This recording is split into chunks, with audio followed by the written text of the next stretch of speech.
Namaskar, I am Neha Sharma, Assistant Professor Geography in Maheshwari Girls PG College.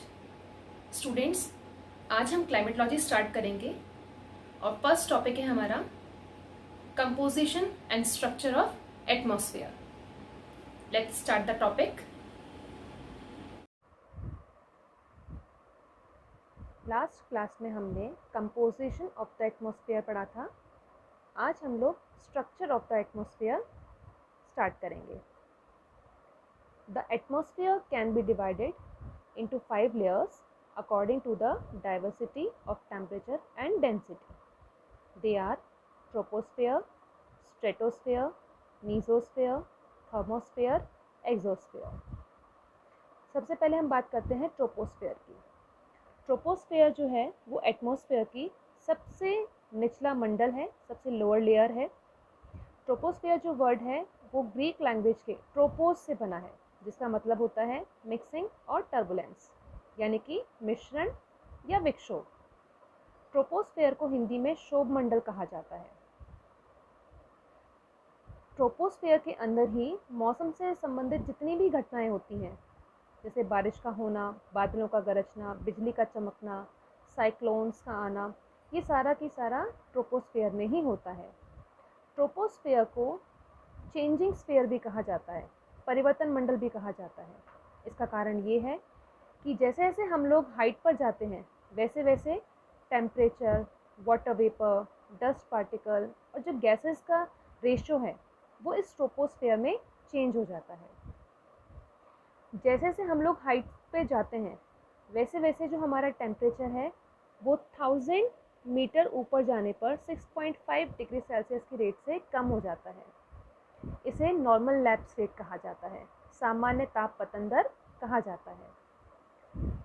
Troposphere की ऊंचाई में मौसमी परिवर्तन होता रहता है. जैसे गर्मियों में इसकी हाइट ज़्यादा होती है, विंटर्स में इसकी हाइट कम होती है.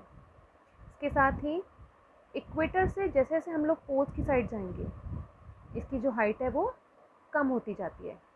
इक्वेटर के आसपास में ट्रोपोस्फेयर की हाइट 18 किलोमीटर तक मानी जाती है और पोल्स के आसपास में 8 किलोमीटर तक मानी जाती है. ट्रोपोस्फेयर यानी कि शोभ मंडल की ऊपरी सीमा को ट्रोपोपास कहा जाता है. ये जो ट्रोपोपास है ये एक लाइन ना होकर के एक मंडल के रूप में होता है, जिसकी एवरेज थिकनेस 1.5 किलोमीटर मानी जाती है. ट्रोपोपास की जो कैरेक्टरिस्टिक है वो ये है कि यहाँ पर ऊंचाई के साथ में जो टेम्परेचर हमारा कम हो रहा था ट्रोपोस्फेयर के अंदर वो यहाँ पर कम होना बंद हो जाता है. हमने जैसे बात की थी कि ट्रोपोस्फेयर को विक्षोभ मिश्रण या टर्बुलेंट मिक्सिंग भी कहा जाता है, तो ये सारी चीज़ें भी ट्रोपोपास में जाकर के ख़त्म हो जाती हैं. Next, stratosphere. ट्रोपोपास से ऊपर जाने पर स्ट्रेटोस्फेयर स्टार्ट होता है, जिसे संताप मंडल भी कहा जाता है. स्ट्रॉलर के अकॉर्डिंग स्ट्रेटोस्फेयर की जो अपर लिमिट है वो 15 किलोमीटर तक होती है. ट्रोपोपास के ऊपर जाने पर धीरे धीरे टेम्परेचर जो है वो बढ़ना शुरू होता है और 50 किलोमीटर्स की हाइट पर टेम्परेचर 0 डिग्री सेल्सियस या 32 डिग्री फ़ारेनहाइट हो जाता है. इस सीमा को स्ट्रेटोपास कहा जाता है. स्ट्रेटोस्फेयर के अंदर मौसम से संबंधित जितनी भी घटनाएं होती हैं या जो हलचल होती हैं वो नहीं होती हैं. यहाँ पर कभी कभी स्ट्रेटोस्फेयर का जो निचला पार्ट है यहाँ पर कभी कभी सिरस क्लाउड, जिन्हें मदर ऑफ पर्ल क्लाउड भी कहा जाता है, वो दिखाई पड़ते हैं. स्ट्रेटोस्फेयर समताप मंडल का निचला पार्ट, ये हमारे लिए बहुत ही इम्पोर्टेंट होता है क्योंकि इसके अंदर ओज़ोन गैस पाई जाती है. 15 से 35 किलोमीटर्स के बीच में ओज़ोन का जो कंसंट्रेशन है वो बहुत ज़्यादा पाया जाता है. ओजोन गैस इसलिए इम्पॉर्टेंट है क्योंकि ये सन से आने वाली जो अल्ट्रावायलेट रेज होती हैं, यानी कि जो पराबैंगनी किरणें होती हैं, उन्हें हमारी पृथ्वी पर आने से रोकती हैं। अगर ये अल्ट्रावायलेट रेज हमारी अर्थ के ऊपर आ जाती हैं तो अर्थ के ऊपर किसी भी तरह की लाइफ पॉसिबल नहीं है। इसीलिए इसे जीवन रक्षक गैस कहा जाता है। Next, mesosphere.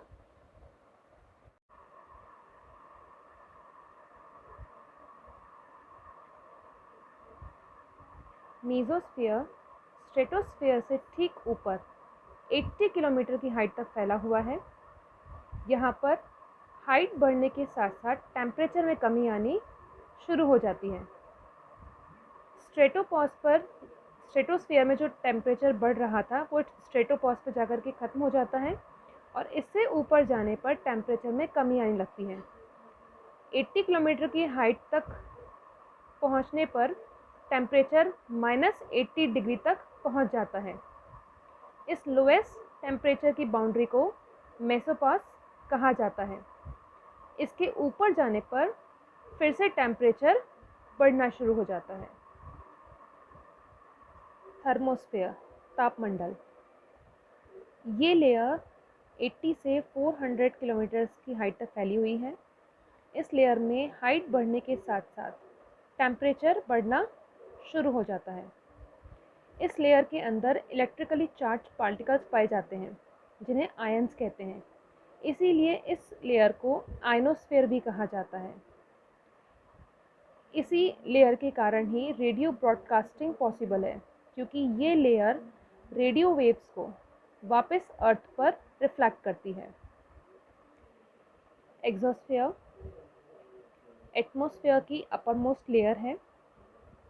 यहाँ पर एयर की जो डेंसिटी है वो बहुत ही कम हो जाती है। यहाँ पे जो टेम्परेचर है वो भी बहुत ज़्यादा हो जाता है, लेकिन ये जो टेम्परेचर है ये हमारे सरफेस की जो एयर है उसके टेम्परेचर से टोटली डिफरेंट होता है, क्योंकि इसे महसूस ही नहीं किया जा सकता। आई होप स्टूडेंट्स आप लोगों को टॉपिक समझ में आया होगा। Thank you.